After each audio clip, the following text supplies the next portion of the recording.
ఆశ్చర్యకరమైన బైబిల్ పాఠంగా ఆదికాండము 32వ అధ్యాయము చదువుకుందాము. యాకోబు తన త్రోవను వెళ్ళుచుండగా దేవదూతలు అతనిని ఎదుర్కొనిరి. యాకోబు వారిని చూచి, ఇది దేవుని సేన అని చెప్పి ఆ చోటికి మహనయీము అను పేరు పెట్టెను. యాకోబు ఎదోము దేశమున అనగా షేయీరు దేశముననున్న తన సహోదరుడైన ఏశావునొద్దకు దూతలను తనకు ముందుగా పంపి, మీరు నా ప్రభువైన ఏశావుతో, ఇంతవరకు నేను లాబాను నొద్ద నివసించి ఉంటిని. నాకు పశువులు, గాడిదలు, మందలు, దాసదాసీ జనమును కలరు. నీ కటాక్షం నాయందు కలుగునట్లుగా నా ప్రభువునకిది తెలియచేయనంపితినని నీ సేవకుడైన యాకోబు అనేనని చెప్పుడని వారికి ఆజ్ఞాపించెను.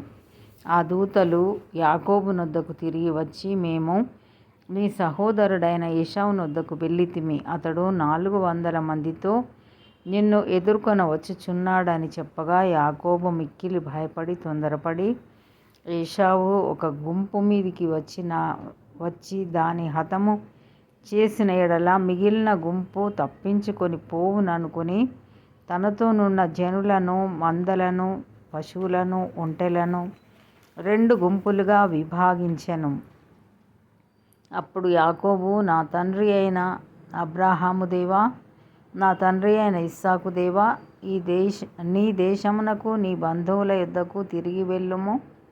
నీకు మేలు చేసేదనని నాతో చెప్పిన యెహోవా, నీవు నీ సేవకునికి చేసిన సమస్తమైన ఉపకారములకును సమస్త సత్యమునకును అపాత్రుడను.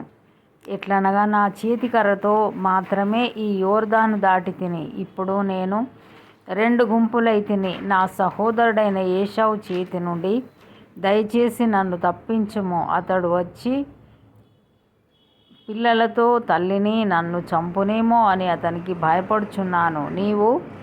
నేను నీకు తోడై నిశ్చయముగా మేలు చేయుచు విస్తారమగుట వలన లెక్కింపలేని సముద్రపు ఇసుక వలె నీ సంతానము విస్తరింపజేయుదునని సెలవిచ్చితివే అనెను. అతడు అక్కడ ఆ రాత్రి గడిపి తాను సంపాదించిన దానిలో తన అన్నయ్యైన ఏశావు కొరకు ఒక కానుకను, అనగా 200 మేకలను, 20 మేకపోతులను, 200 గొర్రెలను, 20 పొట్టేలను, 30 పాడి ఒంటెలను వాటి పిల్లలను, 40 ఆవులను, 10 ఆబోతులను, 20 ఆడుగాడిదలను, 10 గాడిద పిల్లలను తీసుకొని మందను వేరువేరుగా తన దాసుల చేతికప్పగించి, మీరు మందకు నడుమ ఎడముంచి నాకంటే ముందుగా సాగిపోండని తన దాసులతో చెప్పెను. మరియు వారిలో మొదటివానితో, నా సహోదరుడైన ఏశావు నిన్ను ఎదుర్కొని, నీవెవరి వాడవు, ఎక్కడికి వెళ్ళుచున్నావు, నీ ముందరనున్నవి ఎవరివని నిన్ను అడిగిన ఎడల, నీవు, ఇవి నీ సేవకుడైన యాకోబువి, ఇది నా ప్రభు అయిన ఏశావు కొరకు పంపబడిన కానుక, అదిగో అతడు మా వెనుక వచ్చుచున్నాడని చెప్పుమని ఆజ్ఞాపించెను. అట్లతడు నా ముందుగా పంపుచున్న కానుక వలన అతని సమాధానపరిచిన తరువాత నేను అతని ముఖము చూచెదను. అప్పుడతడు ఒకవేళ నన్ను కటాక్షించుననుకొని మీరు ఏశావును చూచినప్పుడు ఆ చొప్పున అతనితో చెప్పవలెననియు, మీరు, ఇదిగో నీ సేవకుడైన యాకోబు మా వెనుక వచ్చుచున్నాడని చెప్పవలెననియు 2వ వానికిని 3వ వానికిని మందల వెంబడి వెళ్ళిన వారికందరికిని ఆజ్ఞాపించెను. అతడు కానుకను తనకు ముందుగా పంపించి తాను గుంపులో ఆ రాత్రి నిలిచెను. ఆ రాత్రి అతడు లేచి తన 2 భార్యలను, తన 2 దాసీలను, తన 11 మంది పిల్లలను తీసుకొని యబ్బోకు రేవు దాటిపోయెను. యాకోబు వారిని తీసుకొని ఆ ఏరు దాటించి తనకు కలిగినదంతయు పంపివేసెను. యాకోబు ఒక్కడు మిగిలిపోయెను.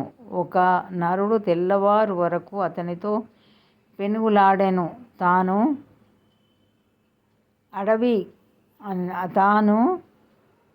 అతని గెలువకుండుట చూచి తొడగూటి మీద అతనిని కొట్టెను.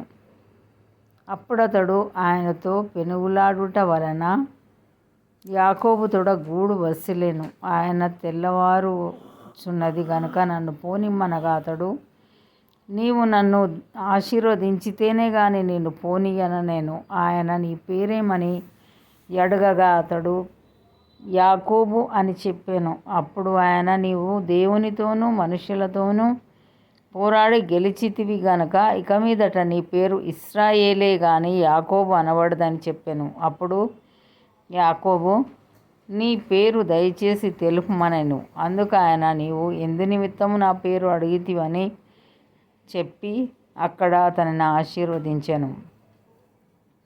యాకోబు, నేను ముఖాముఖిగా దేవుని చూచి తిని, అయినను నా ప్రాణము దక్కినదని ఆ స్థలమునకు పెనూయేలు అను పేరు పెట్టెను. అతడు పెనూయేలు నుండి సాగిపోయినప్పుడు సూర్యోదయమాయెను. అప్పుడు అతడు తొడకుంటుచు నడిచెను. అందుచేత ఆయన యాకోబును తొడగూటి మీది తుంటినరము కొట్టినందున నేటి వరకు ఇశ్రాయేలీలు తొడగూటి మీదనున్న తుంటినరము తినరు. ఇంతటితో ఈ దినం కొరకైన బైబిల్ పాఠము సరి.